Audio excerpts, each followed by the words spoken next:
எல்லாம் ஆதிபகவன் முதற்றே உலகு தமிழில் உலகையே உலா வந்து கொண்டிருக்கும் மாமறையாம் குரட்பா உடன் எனது பேச்சை தொடங்க விரும்புகிறேன்.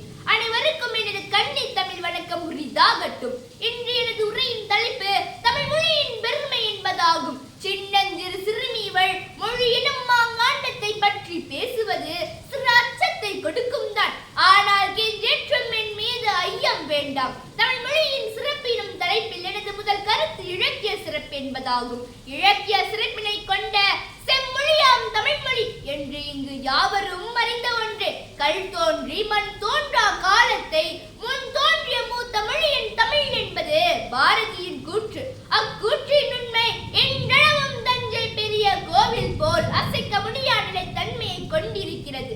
தமிழில் எண்ணில் அடங்கா இலக்கியங்கள் 1ஆம் நூற்றாண்டில் தொல்காப்பியத்தில் தொடங்கி 20ஆம் நூற்றாண்டில் பாரதியார் கவிதைகள் வரையில் நமது தமிழ் மொழியில் உள்ள இலக்கிய செல்வங்கள் நிறைந்து வழிகின்றன. மெய் சிலிக்கிறதல்லவா? ஆம், தமிழின் சிறப்புக்கு இதை விட சான்று வேறு என்ன வேண்டும்? அவ்வினரே, தமிழின் சிறப்புகளில் அடுத்து தொன்மை மிகுந்த மொழி என்பது எனது இரண்டாம் கருத்து. உலகின் இன்றைய கணக்கெடுப்பின்படி மொத்தம் 7150 மொழிகள் உள்ளன. அவற்றில் உலகின் ஆதியில் தோன்றி இன்று மக்களால் நடைமுறையில் பேசப்படும் மொழிகள் 12. அந்த 12 மொழிகளில் நம் தொன்மை மிகுந்த தமிழ் முதலிடத்தை பெற்றுள்ளது என்று நான் கூறவில்லை. தொல்லியல் ஆராய்ச்சி சுவடுகள் கூறுகின்றன. மண்ணில் தோன்றிய 5000 ஆண்டுகள் பழமை புரிந்த நம் தமிழ் அன்னையே இன்றளவும் தொன்மை மாறாமல் வலம் வருகிறார். இவளின் தொன்மையை திரும்பி பார்க்கும் வகையில் எடுத்து சான்றுகள் எண்ணில் அடங்கா.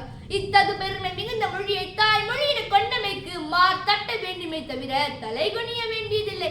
தமிழின் அடையாளம் தமிழின் தாய்மொழி என கூறிக்கொண்டு விடைபெறுகிறேன். நன்றி, வணக்கம்.